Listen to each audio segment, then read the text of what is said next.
Hi, everybody. I have Max Feutz. Feutz, correct. Yeah. Dude, I nailed it. First try, too. That's honestly very rare. Well, I feel like because I've known you for so long, if I would have said it wrong, you would have walked out. Not at all. Not at all. I have Life. friends to this day who say Feutz. Do you know how upsetting that is? Because I mean, it's just like, that's not even close. It's Swiss, but it looks like kind of maybe Hispanic or something because it's got a Z, like quality Z. And everybody. Why don't you introduce yourself? Kind of like maybe a little bit how we know each other, because I would say have a pretty good relationship. Absolutely. So I am Max Feutz. I am a local real estate agent. I was with Keller Williams for the longest time. And as a small business owner, you have moments of panic where you're just like, I don't know what's going on or why my efforts are not being rewarded, or what are the areas of life in business that I am absolutely like falling on my face. And I had a good rapport with you just kind of socially within the office. So I would always run into your office. I would not. I'm a courteous person. You were not rude. I would walk into the office, express some of my concerns at length, and God bless you, you would just wait for my 90-minute monologue to stop, and you'd be like, yeah, no, you're doing the right things. Yeah. The idea that you think it should pay off in a matter of 3 days is hilarious, but yeah. You just had to talk it out. That's all. Yeah. You had the answers. No, I really appreciate the therapy sessions we had. It was very nice. Yeah. I'll send you the bill. Cobra will probably not cover that, but yeah. I appreciate that immensely. Of course. Yeah.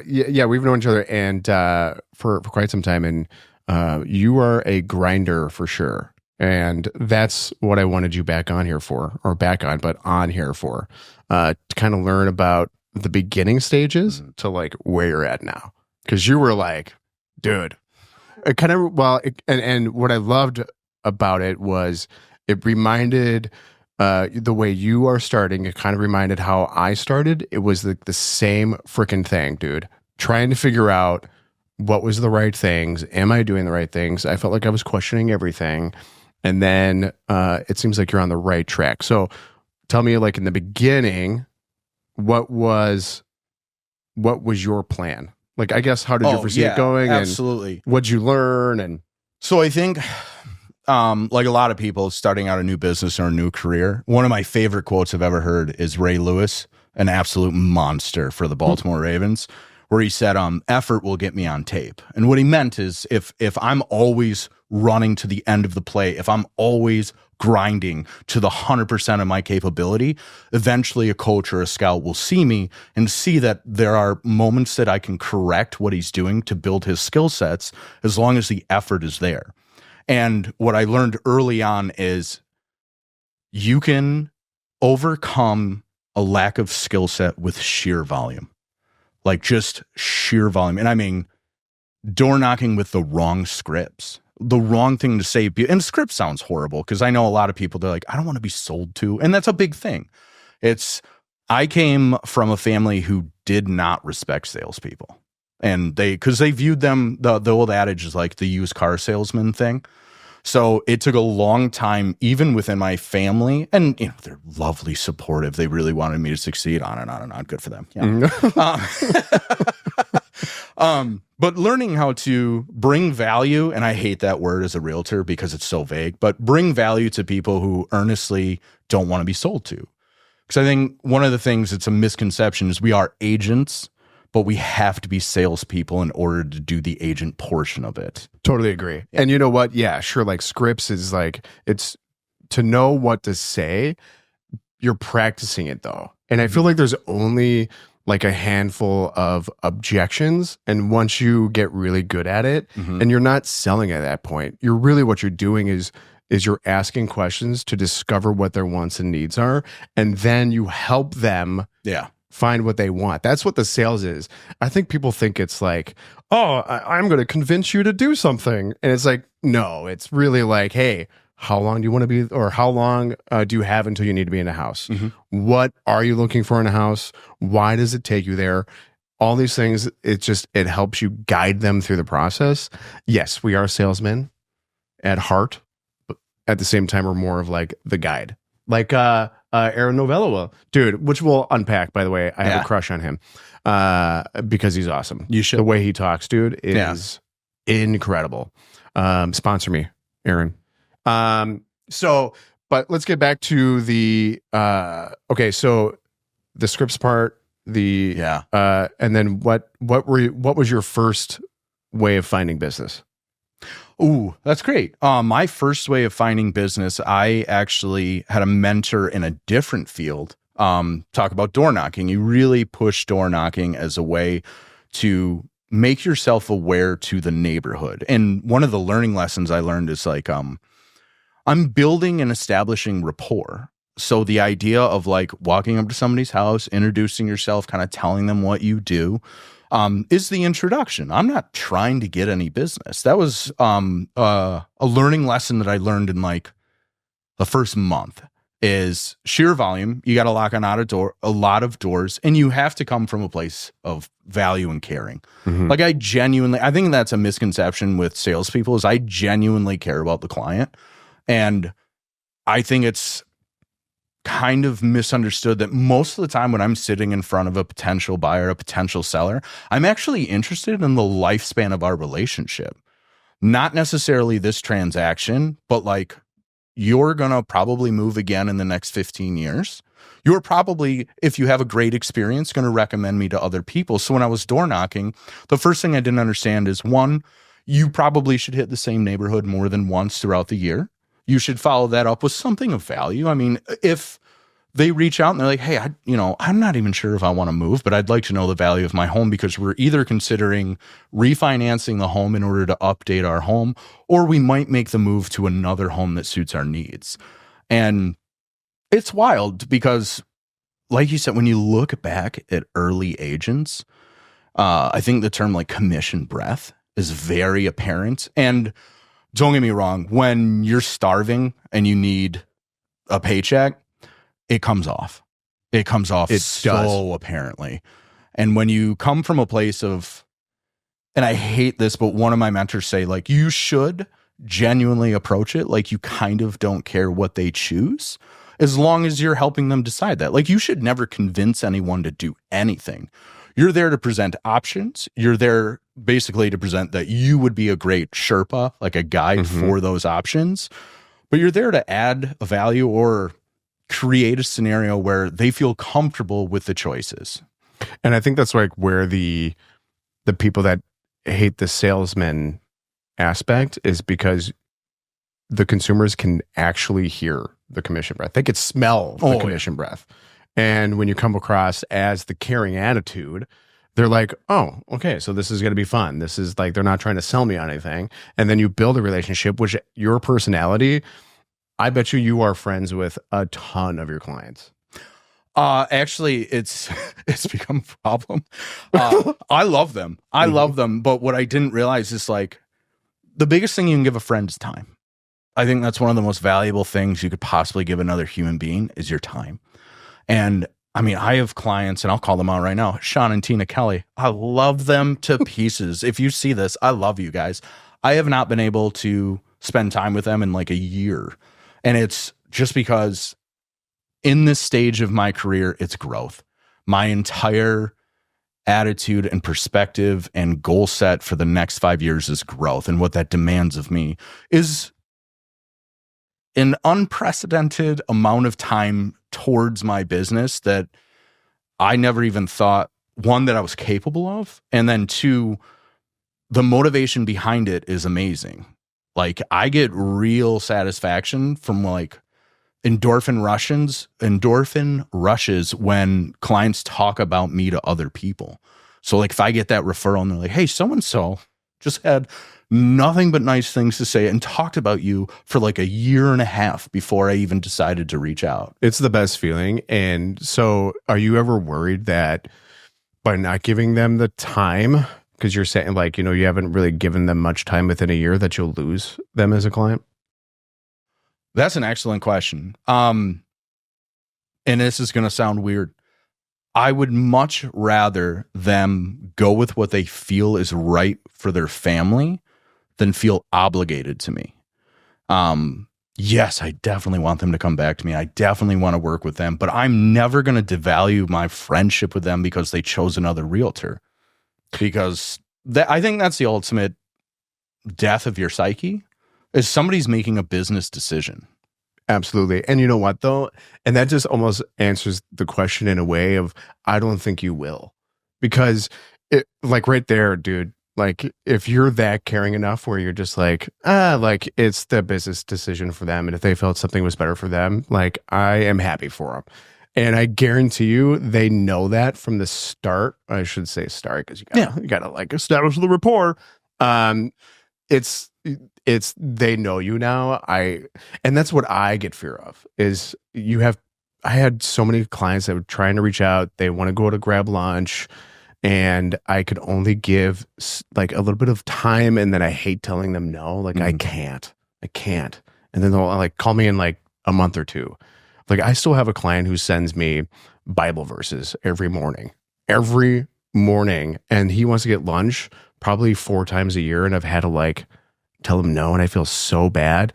But I think that he knows like we're busy, and I don't think I'll ever lose it, but it's still always in the back of my head. So I was curious if there was, do you have a system that maybe I don't know that I could implement or anybody else could implement to keep in touch in a certain way? I mean, we'll do like events, Yeah. But other than that, as part of my business, I do what's called like quarterly calls, and they're not to drum up business. They're to reconnect, to talk about like, because I stalk these people on Facebook. I love them.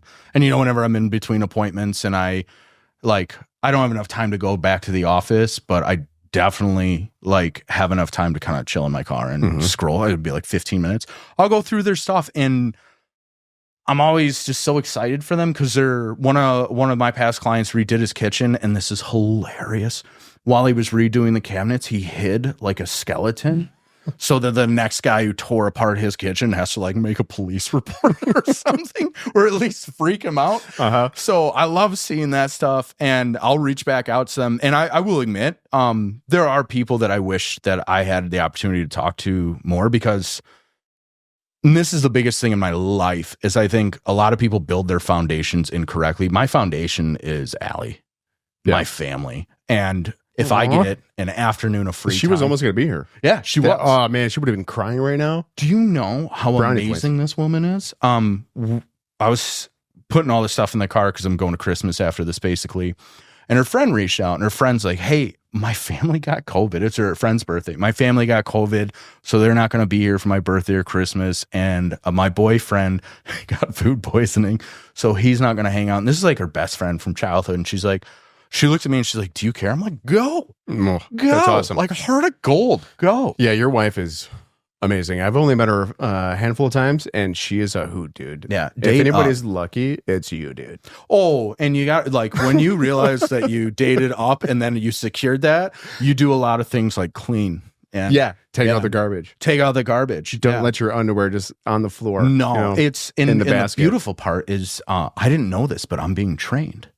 Oh. Like it took me a year and a half to realize that she has a reward system in place, like food or gifts or whatever for when I do things that she thinks is appropriate behavior. Yeah. And the worst part is my good friend, like my best friend from childhood, my buddy Neil, it's like pointed it out to me one day. It's like, wow, you're like doing a lot better. Like you're eating salads. You haven't touched a vegetable in 20 years. And I'm like, they put them on burgers.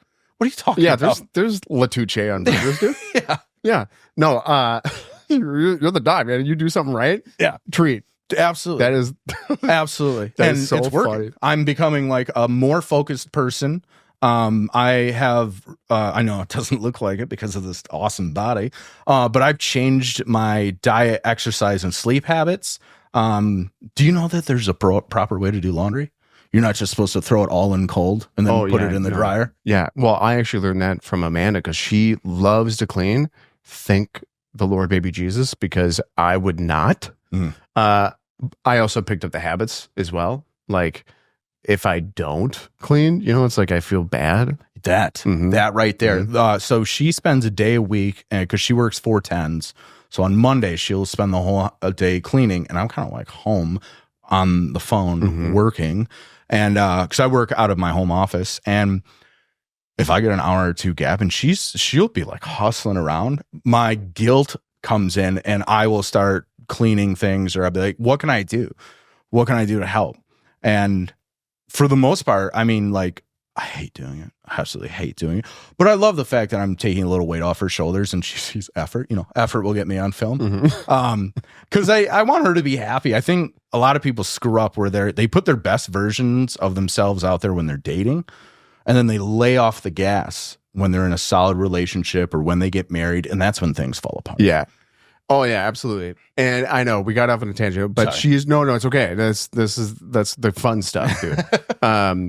But she's your foundation for like the business. Yep. And I mean, I think anybody because we own a business is what we're doing. Like we're real estate agents, but we really, we wear so many different hats.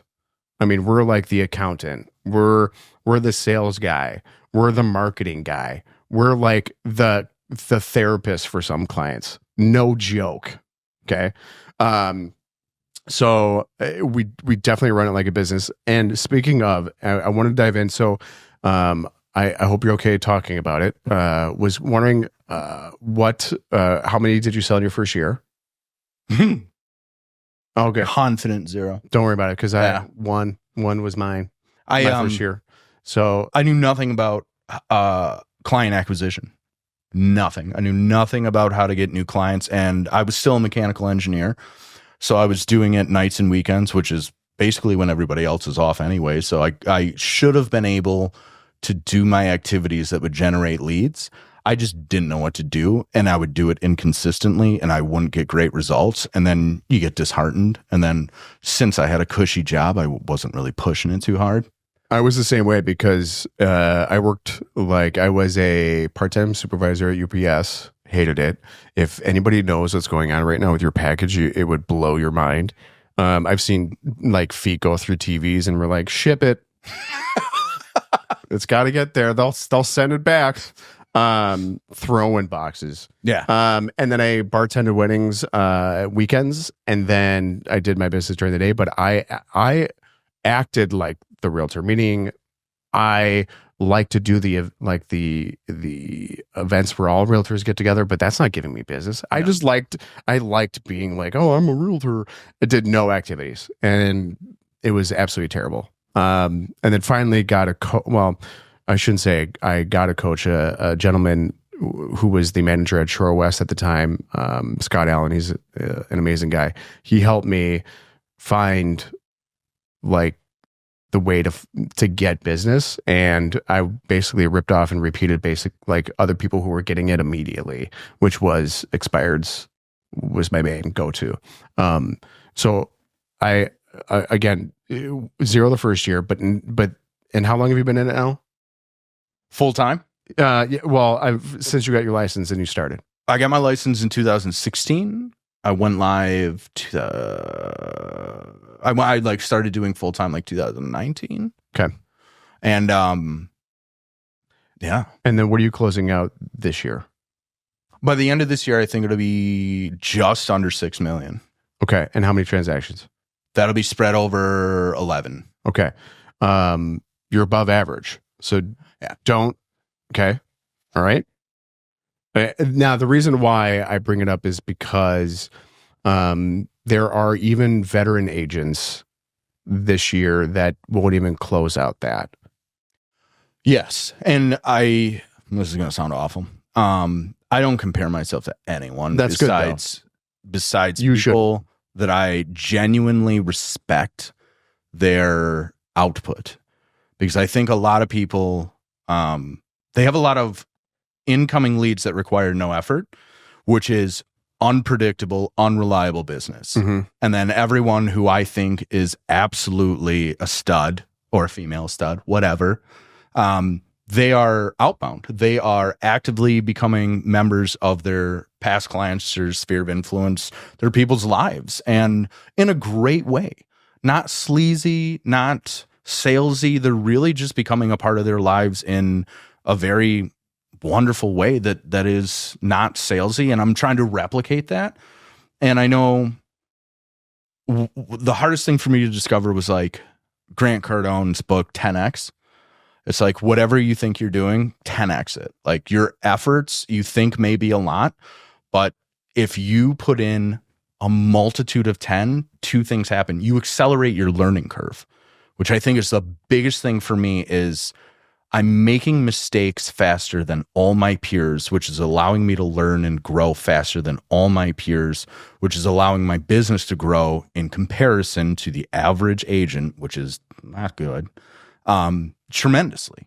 And when I look at the people, because the biggest part of any race is I'm looking at the people at the front of the race and going, I can't make that jump this year, but I'm on a 5-year plan. My 5-year plan, I will be where they are, and knowing how amazing these people are, they will have left that position. So I'm the biggest thing in the world. I think Matthew McConaughey said it. They said like, who's your biggest hero? And he goes, it's me in 5 years. Mm. It's me in 5 years. That gave me the shivers, dude. I didn't even know he said that. Who would have thought Matthew McConaughey was kind of smart? You know? Not like, Failure to Launch, some of those videos. He's good looking too, that they typecast him for all these roles. Yeah. And then he does motivational stuff or college speeches. And I'm like, oh my goodness, that guy is insanely in tune with himself. Mm-hmm. So, well, okay. With you, like this is one of the biggest reasons why I wanted you on is because you, you're doing it on your own. You didn't join a team to like learn. You're like, I'm going to be independent. I'm going to make it work. And you're not afraid to fail. And I think it's, you have to. Yeah. I was just at a Christmas party last night and was talking to parents and their son was there and he's going out on his own and she's like, yeah, he's just like worried that, he's going to go out and fail and come back home. I'm like, he absolutely should. Like that's good. He's got exactly. I was like, good. He was like, he should fail as many times as he can, knowing that it's going to be a good thing. It's not going to be a bad thing. You are also willing to listen. You're not strong-headed where it's like, nope, my way or the highway. I don't care what he's doing or what this person is doing. Like, even though they might be doing something, so you're like, nope, I'm going to figure it out. You're willing to listen and learn from others and again, that's how I did it. There was a large team that prospected expireds at the Shore West office I was at. I know exactly that team. Yep. I actually sat in with them. They let me sit in with them and learned. I'm like, that's what I'm going to do. I'm like, this is it. Like, this is immediate business. And I think that's the route you decided to take, right? Mm-hmm. So out of the transactions this year, how many do you think came from outbound sales prospecting or lead generating? So it's challenging because when I track my KPIs, my key performance indicators, it's challenging because outbound for me, when I'm making outbound calls to cold prospects, is an entirely different metric than when I'm making outbound calls to past clients, the people who already know, love, and trust me. All of them came from outbound. Nobody reached out to me, and it's not their job. It is my job to stay top of mind. It is my job to continually be there as a resource. And the best part is, I think it was my dad brought this up early in my career. He's an incredibly intelligent guy who never entered sales, didn't really like salespeople, but he's he was like, you're going to go do something that required the same education as a janitor. Thanks. And you spent a lot of our money because he helped me through college to get that degree in mechanical engineering. So I'm very happy that you're chasing your dreams. Yeah. He's changed his attitude a little bit now, seeing that like it's an actual wonderful profession where I'm helping people. Because for a while there, Allie went away to school. She went to get her doctorate program. I moved in with my parents to send her all the money I was making. And my dad, such a good husband, dude. Well, at that time I was a boyfriend. I'm an amazing boyfriend. Yeah. And again, like date up and you never have to worry about your effort towards keeping them. Yeah. Yeah. Never. It's constant. It's always there. Don't lose the person who's amazing. That's a pretty easy lesson. Yes. With the divorce rate being like 55%? Yeah. And in real estate, worse than higher. a flip coin. Yes, it is. But then again, I've met a lot of people are like, we've been dating 9 months. We're engaged. I'm like, you guys haven't even had a real fight yet. Yeah. You guys moving in? No, not yet. I So- stayed over for a weekend. So it was very enlightening for my dad, because I was in my childhood bedroom making my business calls, and it changed his perspective on what sales was. Knowing that like he would hear buyer consultations, Zoom seller consultations, which are hilarious when you have like your childhood bedroom in the background, because you know you're kind of losing credibility second by second until you talk. It's a twin bed. Yeah, it's a bunk bed with like Aladdin sheets. Yeah, Lots of like stuffed animals. yeah, like an old wrestling medal from like 8th grade, but it was participation only. Yeah.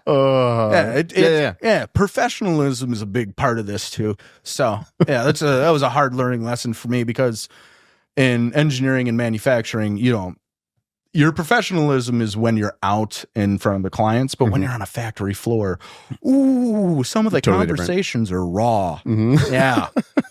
Yeah. And there's not a lot of fluff in manufacturing. Nobody's trying to make each other feel good. I don't know if you've ever seen like how the military treat each other. Oh, I mean, I've heard stories, So how did you decide to get into the expired game?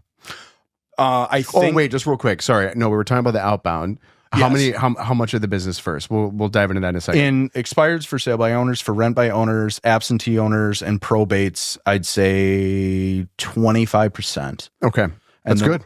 Yeah. And the best part of that is that small portion of your business is the one that continually grows the large portion.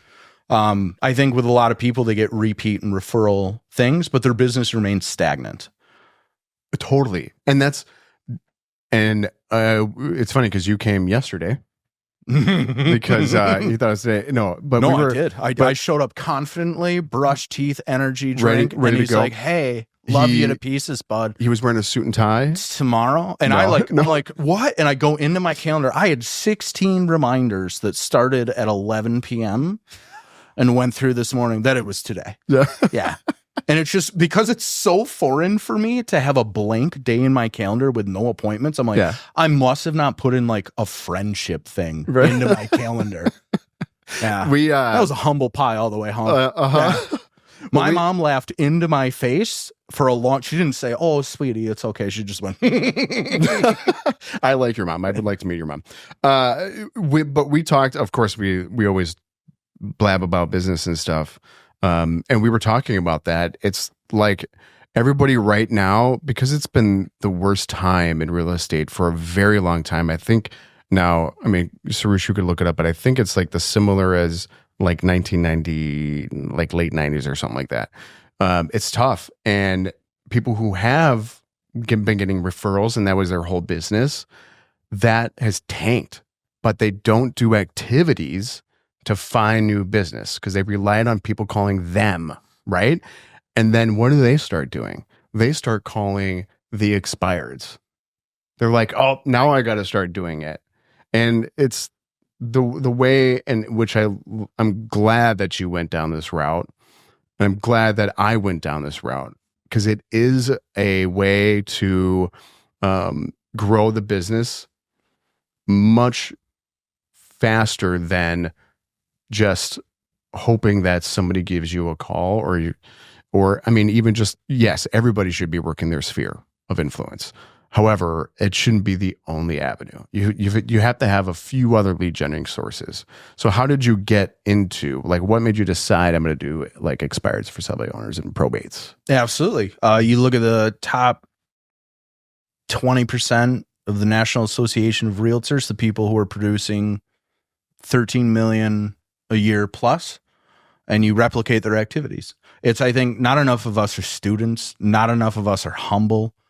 That is the biggest thing in the world is remaining humble, because Abraham Lincoln said you could learn something from everyone, even if it's what not to do. And what I learned a lot in my early education was there was a lot of people giving advice that was either A, outdated, which really worked back in the day, or B, it was immediately apparent that they were not generating the business the way they were telling people to generate the business. And when I would look up what people were doing to produce new business, because the biggest thing for me is growth, especially in a down market. I'm trying to gain market share.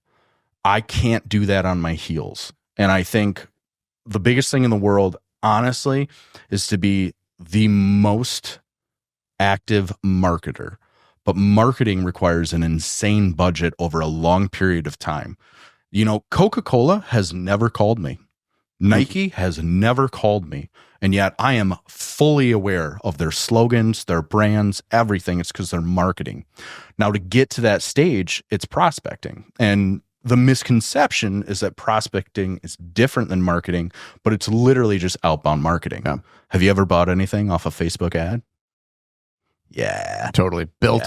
Yeah. I'm wearing it right now, a Built t-shirt. Absolutely. That's how Yeah. So that's another thing is we chose a route that puts more money in our pockets, essentially, because yes, I mean, I'll be honest, I don't enjoy prospecting, but I know I have to. If anybody says they absolutely love it, they're crazy. They're crazy. It's because it's consistent. It's people get the idea of showing houses or being in real estate is like showing pretty houses and, you know, doing the open houses and brokers opens and stuff like that. And here's the kitchen. It's so lovely and blah, blah, blah. It's like, okay, well, to be able to show those houses, you have to have business where you're going to find the business, right?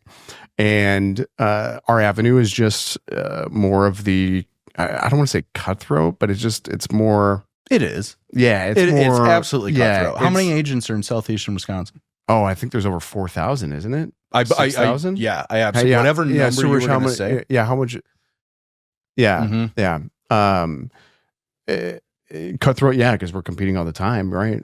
And there's not a lot of expireds right now.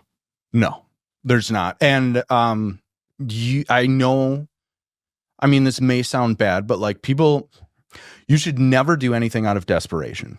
Mm-hmm. You shouldn't. And I know that, and it's sad because I've seen peers of ours who I like as people fall out of the business. And that's really sad to see. But the other half of that is the market share is now being gained by professionals. Mm-hmm. It absolutely is. I can't tell you how much it bothers me that 40 hours of coursework and a $300 test, and you can mess up people's lives. It's crazy. The biggest investment most people make in their entire life. And people are out here doing 2 deals a year, not going through further training, not educating themselves on the product, not spending countless hours learning what it is to be a professional real estate agent, which, like you said, is not opening doors. Right. It's making sure that you generate the most amount of money for somebody on a set of offers. Like, I think it's one of our peers that I will not say their name. We were having a couple cocktails and he was telling me about one of his homes got 5 offers. And I'm like, that's awesome. How did you go about picking the one that they chose? He's like, oh, well, we just took the highest one, with the best terms. And then we selected that one. And I'm like, you didn't renegotiate every single offer you got? Yeah.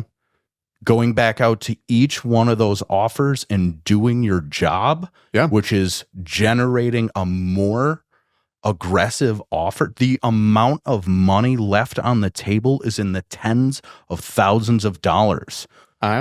You could have countered every single one of them. And out of those 5, one of them would have said yes. Yes. And so we have escalation clauses. Mm-hmm. One of the best games you can play in the world is they have an escalation clause. They don't. This is a better terms offer. This is a better number offer. Which one do you go back to and renegotiate? And everybody that I've ever talked to or posed that question, they're like, oh, probably the one with the better terms. And I'm like, no, both. Yeah. Both.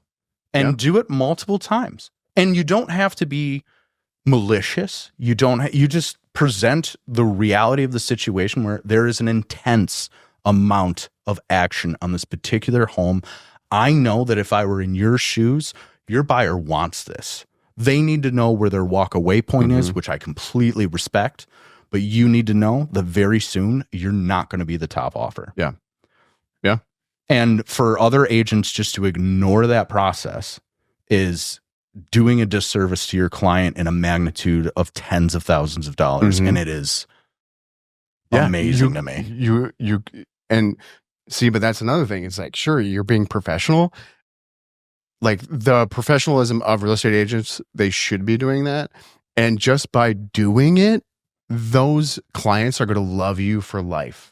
For life. You're always going to get, dude, like, oh, well, like we were just going to take this. But Max was like, no, dude, we have an opportunity. Let's take advantage of it. And that's going to be where it's like, hey, who's an agent should I choose? Well, you have to use Max because Max actually made sure we got the most out of our property. And it's crazy. So back to the, okay, yeah, how much? That's a wide range, 2,000 to 7,000. No, I bet you your it's sources are all over the map. Yeah, it's probably And like how many dropped 7,000 off? in all Wisconsin. And yeah, How many agents dropped did off? not do their continuing education and renew their license? We don't know yet till those Mhm. numbers come out. But I'll be curious this year. I am very confident it's going to be a significant portion. Like in a percentage, what do you think? A percentage of people? Let's make Confidently, 20%. You think 20? Nationally? Oh, nationally. Nationally, Okay. Yeah, yeah. okay. That, Do you mean in our market? yeah. Remember our brokerage? Do you remember how many people got there at 7:30, practiced Hardly their any. professionalism, outbound called, took care of their clients, stayed late, got up early, did it again 5-6 days a week, knowing that that's not even the whole business. We got to show homes after that. Mm-hmm. And to do it consistently over time. That's, I will admit, the worst part, and I'm guilty of it too, is doing an activity day after day without seeing results and that's why I love you. And not having a sounding board to go and be like, this is what I'm doing. I am not making any money and I am scared. Like, because not enough people say, like, it's scary. Like when you have a month where you don't make any transactions, but the month before you had 4, because you come from the mentality of like, this will continue. And then a lot of realtors don't understand the cyclical nature of like the business, because I don't know about you, but I typically don't do any business from like 2 weeks prior to Christmas to after New Year's. Yeah. And I know people who are living on that edge of zero, and it's just not sustainable. So you bring up a really good point, and that's like, yeah, like business does drop. It is seasonality, especially now more than ever. I mean, we're not back in 2020 and 2021 where you could walk outside and get hit with a deal, you know. Right now, like, okay, so for me, like, I know more than half of the agents, probably 60% of agents, even just in my office, is like they're off. They're probably off for the rest of the year. I'm going in tomorrow. Yeah. And we're going to be calling tomorrow. Yeah. Right? Sure, we might not get the listing appointment on the phone. What are we doing? Q1, Q2 activities. 100%. Yep. We're adding them into a funnel of people who have risen their hand and said, yes, I'm going to sell, just not today. Mhm. I get it. It's almost Christmas. Yeah. But thank God I had that conversation with you, because I'm going to call you and you're hopefully going to remember me when I call you back. Agents, that's why their first quarters are absolute shit. Yeah. Because they take off for a whole month. We've heard the term, like, what you do now is a result of what happens 90 days from now. The 90-day rule. Mm-hmm. Yeah. Exactly. And if you think they're taking off just December, that's hilarious. Yeah. I know so many agents who hit Thanksgiving, they're like, well, that's the end of the year. And I'm like, yes, and it will be reflected till about March, Mm-hmm. because you're choosing to shut down your business when a consistent output is what you need to have consistent yearly expectations. They just COVIDed their business for 2 months, you know? And what happens is you come from you come out of New Year's, you know, you wake up, you're just sobering up to the realities of like, I have no one to follow up with. I have nothing going on. I'm going to start my 90-day cycle, typically like week 2 in January, which is going to start to pay off in March-ish. And They're wondering why their Q1, Q2 numbers are absolutely horrid. And then what they do is they try and reproduce, they try and go after the activity late Q2, Q3. And what's happening there is that's our busy season. So you can't add outbound hours onto a time where it's your busiest time to be doing client care stuff. Yeah. The most of your deals are happening. And for a lot of the big boys with teams, this is the most thing I'm jealous of in the world. I'm not doing the things in those busy times that are my highest productivity per dollar. And don't get me wrong, I love my clients. I love working with them. I love showing them homes, but I am from the realistic understanding that when I come to show you the very first home and it's your first time buying, you have no perspective. It is illogical and kind of unreasonable to be like, hey, we have a half hour to make a decision now. Or is this the one you're going to choose? Probably not. Probably going to see a couple more. I mean, especially with clients I have who like it's their forever home. Couple things. One, they know exactly what they want. And we're not seeing multiple cities and multiple counties. They know exactly what their budget is. And it's very, very directed. And I love taking care of those people, but I'm consciously aware that when I'm in the car going to do this, I am not doing the activities that generate money. And the times to be doubling, like if I did, which is why I'm doing this, I didn't have the year that I wanted. And in perspective, nobody did. You know, like it was a down year, whatever. Big time. But what it meant for me is in the downtime, off busy seasons, I am putting in the effort that is magnitude at least 5 times what it was the year prior, because I want 2025 to be double. Because I think people are unfamiliar with that it's not linear. Like one of my favorite influencers, and that sounds horrible, but like on Instagram, he was very transparent and he's like, your efforts won't be like, I did this, I got this, I did this, I got this, I did this, I got this. It goes, I did this, nothing, I did this, nothing, I did this, nothing. And then for some reason out here, all of it came to fruition at once. And I look like an overnight success. But the truth is I've been spending a year and a half building up that overnight success. And I love this analogy of the bamboo tree. I think it's a bamboo tree where they water it for 5 years and it doesn't come up out of the ground. And on the 6th year, I think it grows 6 to 7 feet. Yeah. And the problem with most people is they're not willing to spend 5 years watering a plant. No, I think we're in the society where everybody wants something immediately. And I think a lot of people who are in the business as agents, I think that's one of the biggest reasons why they fail is they don't see immediate success. Mm-hmm. It's hard. I mean, the only way, that's why my biggest failure was not reaching out to my friends and family, which I should have in the beginning, because that's your quickest way of getting business immediately while you're working on whatever other avenue to find business. And it's tough. Yeah. You have to put in the time and efforts, and that's, so going back into your business, because I've seen a lot of change in you for the worst. I'm kidding, for the better. Hey, we grow differently. Yeah. I definitely did not eat my Wheaties. Fair. Yeah. Height difference. Big. Yeah. Scott was on this podcast. Where did he sit? There. Like on the floor? You didn't see his head. Yeah. Yeah. Just on the floor. Yeah. He was on the chairs. He's like 6'8", right? Yeah. It was so funny. What do you think I know the coaching, which we'll get into. What was probably your biggest thing that you implemented in your business that made a change for the better, or realization? Yeah, absolutely. That's a great question. Mine is effort without expectation. Okay. Dive a little bit deeper in that.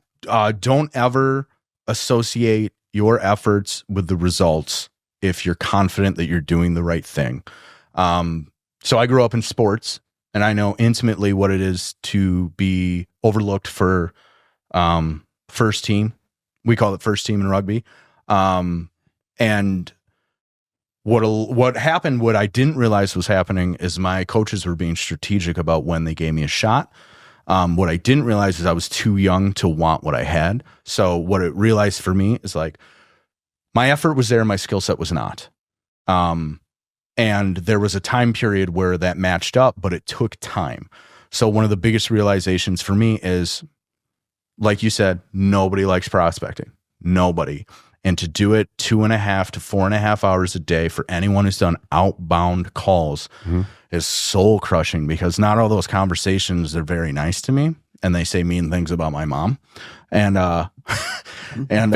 and to continue the process day after day, doing the mundane work that requires intense focus, intense drive, without losing that over time, is very hard to do unless you disassociate the results with your efforts. I agree with that 100%. And with like not only prospecting for hours, is also getting the motivation to want to practice it even after the calls. Like, I know we talked about scripts and we don't like it, but we practice it every day. We just have to. Even like during calls, sometimes it'll be like one of the team members would get like a objection they just didn't know how to handle, and they'll turn around and be like, how would you handle it? Like, you got to practice it. So doing it and then practicing it, it's like, I mean, did you love practice when you did your sports? No. And practice is, it was 95% of it. Best quote, one of my coaches pulled me aside and he's like, what are you doing? And we were going into a playoff game that meant a lot. And I was like, I'm nervous. And he goes, why? You did 95% of the work before we showed up here. This is just you showing off. You get to do it, bud. You should be excited, because knowing, like, I've seen what you did this year. I look different. I was fit. What's up? I was very excited to get out there after that little pep talk, because if we lost with every ounce of effort out there. We were conditioned appropriately. We knew what we were doing. And it's the best story I was ever told, because I had trouble continually prospecting, getting the same objections or the same results. And I don't remember who it was, but they were like, have you heard the lumberjack story? And I'm like, the lumberjack story? And he's like, yeah. Two guys go out into the woods. The first guy chops wood for the first 4 hours, eats lunch, and then he chops wood for the next 4 hours after lunch, and he gets this amount of wood. The second guy goes out into the woods. He chops wood for 4 hours, but then he's gone for like 2.5 hours. And then he comes back and he chops wood for like another hour and a half or two, and he always produces more wood. And they came back to him, management came back to him, they're like, what? Where are you going? What are you doing differently than this other guy? Because you're not out there the entire time. Like, people are reporting you. He goes, oh, I'm in the shed, I'm sharpening my axe.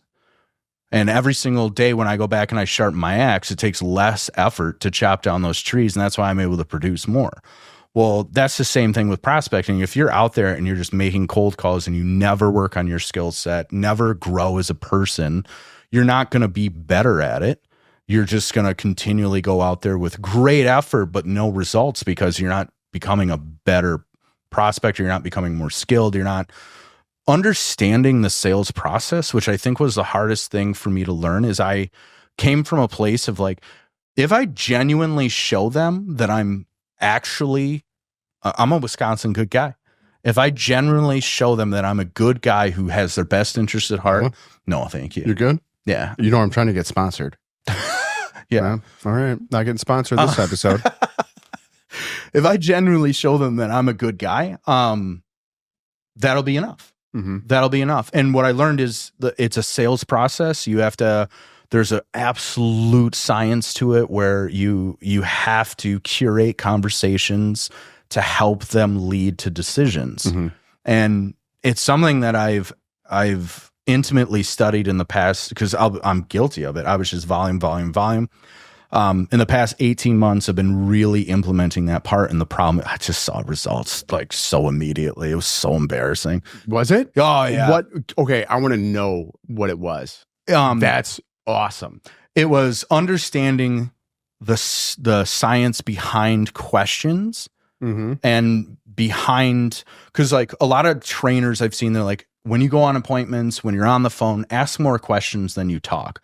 That's so generic that it's not helpful to most people, because they don't know the right questions and they don't understand what's like a discovery question, or maybe what might be like a going further question? Because a lot of people, when they give you an objection, they're just trying to either dissuade you from going any further or just get you off the phone or whatever.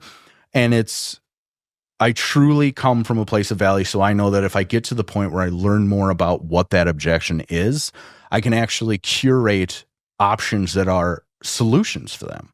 Because I know a lot of people, when I'm cold calling, especially for rent by owners, they're looking for a renter. And there's a lot of them, it's kind of sad. A lot of them jump into residential real estate thinking it's just going to be a cash cow, completely passive. And then after a year or two, they're burnt out from the 2 a.m. calls that my toilet's clogged, my mirror is foggy, like little stuff, like little stuff. Uh-huh. And I'm like, I understand that. I completely understand that. But how would you feel about taking less profitability and never receiving one of those phone calls? And they're like, how much less? I'm like, 9 to 10% of your income would be taken away from you. And you know what the actual beautiful part about reducing your income would be? And then I wait for their response. And then I'm like, yes, absolutely, that is correct. But also, you're able to scale. You cannot manage rentals part-time once you get over like 3. It's just too much. And I think too many people ignore the fact that property management is a job that requires time. Mm-hmm. And if you don't want to get sued or you don't want to get in trouble, knowledge and skill sets. So was that the questions that you were asking? Oh, yeah. And that was where you got the results. And that's where I got understanding that I'm here to solve a problem that they are having. Mm-hmm. And sometimes they present the problem as a mask to get you to go away. And sometimes what you're doing is you're pushing, like I'm guilty of this in other areas of my life, but you push somebody away who actually had a good solution for you, but they didn't have a good way of communicating it with you. Yeah. And I think that's like what I'm just starting to learn in the past probably year and a half was like, okay, so I used to do my calls based off of like the Jeff Glover scripts or the Mike Ferry scripts, and they do work. Don't get me wrong. The results have not been as fruitful as when I changed the script. Mm-hmm. And that's which I love that you're working with Aaron Novello, and I freaking love Aaron. When I heard him talk, and I'm like, this guy is magical. Mm-hmm. Because he knows, and I guess let's give some examples. So, how about this? I would love to do this real quick. Yeah, I'm going to call you. You're expired, right? I'm the expired. You're the expired. Okay. Oh, this is perfect. I love it. All right, go ahead. Now, ring. Hello. Hey, is this Jeff? This is Jeff. Who is this? Are you another real estate agent? Hey, Jeff, I am a realtor, and I know you hate receiving these calls as much as I hate making them. But can I ask you a real quick question before you hang up on me? Sure. And then I would just jump into a discovery question. It's disarming because I have now. What's your go-to discovery question? Oh, what's right after that? Yeah. Hey, I saw that the home on 123 Main Street was for sale, and then I see that it's off the market. Is that because you sold it privately, or is it still available? No, it's still available. It's still available. Yeah. Okay. And I guess, did you receive any offers when it was on the market in the first place, or were the offers just not high enough, or was it potentially something else? No, it was, we did receive an offer, but it was way lower than what we wanted. Oh, gotcha. So, and you know what? You can hang up on me at any point, but if you were still to get an offer with terms that were acceptable to you in the next 30 to 60, 90 days, I mean, would that pose a problem for you? No. Okay. Well, how about this? With your permission, may I make a recommendation? Sure. Now, it's totally up to you, and it's totally fine if the answer is no, but I'm actually in the area all the time, and I'd love to stop by and kind of demonstrate how we've been able to help people get acceptable offers with terms that make sense for you when they've been unsuccessful the first time. Now, I know that is kind of like a crazy promise, but if that was something you knew was still possible for you and your family, is that something you would even consider? Yes. Yeah? Okay. And you know what? I'm looking at your home. It is honestly in a great geographic area, and it seems like you've taken real good care of the home. Is it even an option for you to just stay in the home? No, actually, because I have a job transfer, and I'm actually leaving next month. Oh, goodness. Oh, my gosh. Okay. Is it an option for you to keep this home and still make the move? Like, would you be willing to rent it out and get like the wealth income from rental real estate? Well, I mean, it's a possibility, but I don't want to rent. Like that's gonna be the worst thing is to rent it, and then after like a year, they mess it up, and I got to do repair. That seems like a nightmare. No, I understand, and you're absolutely not wrong. You're not wrong. It can be kind of a headache. So I guess what's percolating to the surface for me is if you could still make this move happen, that's something that you would still entertain. Is that the case? Yeah. Mm-hmm. Okay, perfect. How about this? In an ideal situation under normal circumstances, would you be more available in the late afternoons or early evenings for a quick pop by for us to just have a conversation about whether partnering together even makes sense? And if the answer is no, I completely understand that. I mean, I would probably have to do evenings. Evenings? Okay. Would probably 6 or 7:30 work better for you tomorrow? 6:30. 6:30? Perfect. So what I'm thinking is what I'm going to do, just so I'm fully prepared when we sit down tomorrow, and it's just, I don't want to take up too much of your time, obviously, but I have a few quick questions so that when we sit down, I can really value your time, and that way I'll be in and out in about 30 minutes. And I'm seeing that, is this your wife on title? It is. How does your wife feel about the move? Well, I mean, it's stressful. However, we know it's a must. So, I mean, hates it, but we're ready to get the hell out of here. Understandable. I can sympathize with that immensely. So what I'm thinking is when we sit down together, will she be available at 7:30 tomorrow? Yeah. Okay, perfect. So we're going to sit down, the three of us, and if what I have to say and present makes sense to you, would you be opposed to putting me to work right away? No, but I don't want to make any promises. I don't want to sign anything that night. Obviously, I don't want you to do anything that would make you feel uncomfortable. So what I'm proposing is I'm going to shoot you over my resume via email. Myself or my assistant is probably going to give you a call around 3 tomorrow just to confirm that time still works for you and your wife. And if it doesn't, when we penciled in that time, I'll use a huge eraser and we'll just figure out a time that makes more sense for you. Does that make sense? Yeah. Yeah, it makes sense. Perfect. Well, I look forward to getting to know you a little bit more, getting to know the situation a little bit more. And yeah, we'll be in touch and I look forward to meeting you. You have changed so much, dude. Because of failure after failure. I remember, oh man, that's so huge. You have no idea. That's okay. So let's diagnose that a little bit. So, and I'm going to come from a place of humility and honesty. That's still not good. It's way better than what it was. Hi, are you looking to sell your home? Yeah. Okay. Oh, and they go on. Okay, cool. Yeah, because that's exactly what they hear. They hear it all the time. And the way you ask the questions about their situation is it comes from a place of like you care. Mm-hmm. That's another way. That's like we're being salesmen. But what are we doing? We're just asking questions in a way to help guide them through the process again, right? Yeah. And if you don't come across, like you didn't sound like a salesman. You actually sounded like you genuinely wanted to help, not the other agent that was like, oh, your agent sucks. And you know what? I guarantee you that I could market way better and get more people in your property. It's like, no. Biggest mistake. Biggest mistake. Biggest mistake is to infer that your previous agent was the problem. Now, if I ask a question and then you respond, therefore inferring that the agent was the problem, but you brought it up, I'm okay with that. Yeah. Well, yeah. Yeah. But I don't think they did much. It's like, okay, great. Like, yep, that's the one thing about this business is like, we all do business differently. Why don't I come out and we'll just compare apples to apples and see if it even makes sense, if I'm even doing anything different.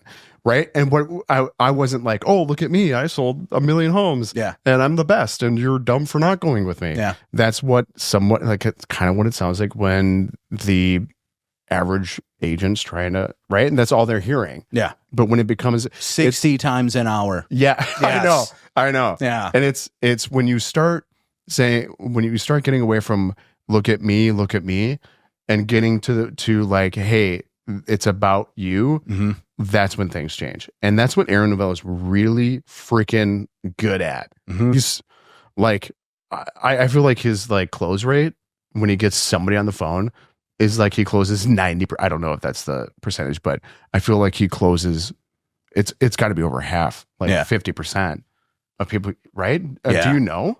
I don't. Did How he about this? say? I do know that he's not really an active agent anymore. Yeah, he's more in the coaching now and building like a team and growing their business now. But have you heard the donut shop story? Mm-mm. Oh, I love this.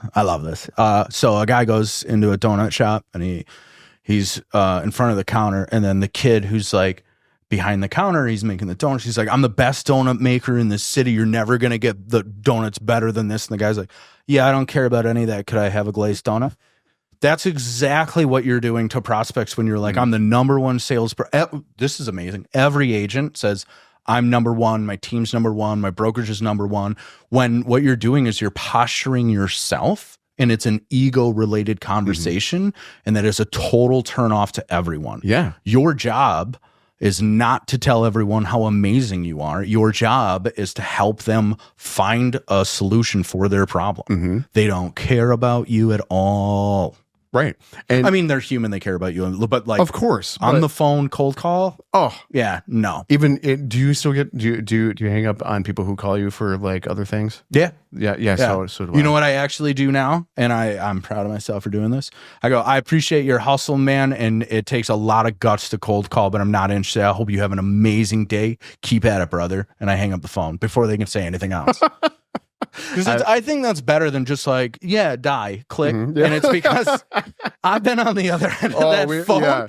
And go bleep yourself. Yeah. I was like, oh, okay. Which I still get. And I think, the part about sales is people say you have to have thick skin. And I don't think that's fair. You have to have an understanding of where they're coming from. Dude, you're the 50th call they got in a half hour. And they picked up the phone. Yeah. Which we do because we're real estate agents, but I don't know any of my friends who pick up an unknown caller. No. If you don't leave a voicemail, if they don't get a text, they're not picking up that call or returning that call. So maybe he has, maybe he hasn't. I've thought about this because of that exact scenario. Is there opportunity right now for us? Now, knowing that, it used to be like 80s, 90s, like everybody picked up the phone, right? Yeah. Right? My mom would listen to my phone calls because you were just all connected. Oh, I remember that intimately. Yeah. Just, Ma, get off the phone. Mom, the meatloaf. But now that people are not, like, they're afraid to answer the doors now, they don't pick up as much. Have you found any other opportunities to take advantage of? Because it's something that, you've even mentioned. So you're like kind of trade secrets? Sure, I guess. I find that when I text them right before I call them, the text comes up on their like on iPhones, new iPhones. Yeah. If I text them like, hey, this is Max, I'm a local real estate agent. I'm going to give you a call in a quick second about an opportunity. Boom, send that. And then within like 10 seconds, I give them a call. And when you call them on the new iPhones, that text comes up right before you can answer the call. That's one of the things I do. I also double dial them, which means I'll call them. If I'm confident that's the right number, I'll call them immediately back, and the pickup rate goes up by, I think, my metrics are like 45%. The other thing is I do it in combination. I will call them. I will text them. If it's an opportunity that I truly believe I can help them, I will door knock that person, because I can't remember what book it was, but you should contact somebody 12 times in the first 72 hours at least, with multiple variations of how you approach. Dang, that's a good one. Yeah. Like the text before. Failure. Oh, okay. So what, because we're kind of getting towards the end of it, but I want to know what your take on what the market might look like. Now, I know I'm not an economist. I know you're not, you're just an engineer. Which makes me hyper nerd when it comes to stats. Actually, so you might actually have a good prediction. I'm curious what your take on next year, and then maybe even 2 years from now. Like, what do you think the market is going to look like? So I'm going to give you the response I've been giving everyone, and I'm going to deliver it to you because if somebody sees this, I think it's important that they hear it in this way. 1, we don't know. We do not know. 2, we should just be focused on the law of supply and demand. And yes, regardless of what happens with interest rates, regardless of what you believe, regardless of what you've been told, if there are still a multitude of buyers more than there are sellers, sales prices will continue to go up in value, and it will continue to be more of a seller's market. That is what I have seen all the experts I follow say as far as supply and demand. I do think that we will experience a little bit more inventory, a little bit more homes entering the market than we did this past year, which would be fantastic, because I think this past year we were on like a 3-year down at minimum, which means there will be a little bit more opportunity. Now, my fear, and I know this is strange to say, is that we are hearing a little bit about how interest rates could go down. And my fear is if they go down significantly, it's going to cause buyers who are not even considering making a move enter the market. Now, in a down market, the people who are entering the market, everyone who I help, we do a strategy session about whether or not it's smart to put your home on the market first before you go shopping, because you don't want to be homeless. With my record, we can get you an accepted offer within 2 days. There's somebody else's moving truck in your driveway in 30 to 40. You have to go somewhere. So what we're doing is we're not selling your home first. We're finding your next home first so you don't become homeless. What that does, though, if the interest rates go way down, is we're going to have a multitude of buyers without a real increase in homes for sale, which is going to further make buying harder and harder for buyers. I could not agree more with number one. The easiest way to at least see maybe the near future is the supply and demand. There's when they're like, oh, it's going to tank. It's like, nah, I don't think so. There has to be way more homes than there are buyers. The absorption rate is less than 2 months in most areas. And the economists say it's got to be 5 or above. And what absorption rate for anybody listening is, if you take, let's say, New Berlin, all the homes for sale in New Berlin, how many months will it take for every single one of them to sell? Okay. Anything less than 5 months is a seller's market. Anything above 5 months is a buyer's market. Okay. So in this case, if we're at 2 months. Yeah. Which would be a little bit high for New Berlin. Yeah, I was just going to correct that. New I think Berlin, it's like 1 step. Well, it doesn't matter. Yeah, it's like an hour, right? No, but the point is the absorption rate is not even close to balanced. at least in Wisconsin. I don't know about other states. It's agreed. And then 2, the interest rates. Yes, everybody wants them to go down. I do not want it to see a fast. I don't want to see fast. I don't want to see significant. Same, because it will make it so difficult. Yeah. Do you remember 2020 when you had 30 offers per home, and it was like heartbreaking to call 29 agents and being like, not even close. Sorry. Not even a little. Yeah. Did you come in at asking? Dude, right. Go home. Right. Right. Not even going to be. Well, I shouldn't say that because you have to present. But of course, it's a joke. Like, yeah. The presentation is pretty simple. It's just like, see this one we got. You were listed at $499. This one is $499. This is our second offer of our 30. This is $560. Yeah. No contingencies. Close in 7 days. This one is $515. And they're like, can you just? What was the big one? And I'm like, oh yeah, it's probably the one we're going to go with. Yeah. But obviously we got to renegotiate all these, because maybe somebody's sitting on the sideline whose agent didn't call me, didn't text me, didn't do their due diligence, and they are sitting on the capability of actually winning that offer, but their terrible agent was like, go in at asking. Yeah. Yeah. And then if they want to renegotiate with us, they can, which is horrible if you're getting even 3 offers. Yeah. Yeah. But yeah. And so I think you're spot on. Like I think our immediate year is going to be still a seller's market. We do need a bunch of listings to feed the buyer pool, even at the current interest rates that we are at. I mean, we're still seeing multiple offers.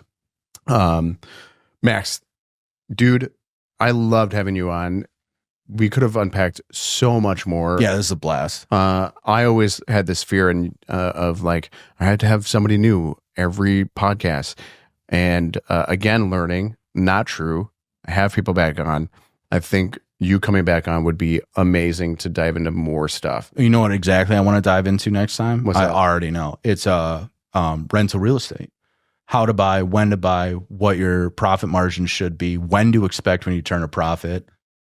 I would love that. Yeah, because that's Airbnbs. Yeah, dude. What you call it? Airbnbs. Oh! I thought Have you said ever dove into the business nature of Airbnbs? I mean, not personally bought an Airbnb. Yeah. I know. I think a little bit to be dangerous. Been talking with some clients, but not. Do you know that like most counties are starting to implement rules about short-term rentals? Yeah, which is killing part of it.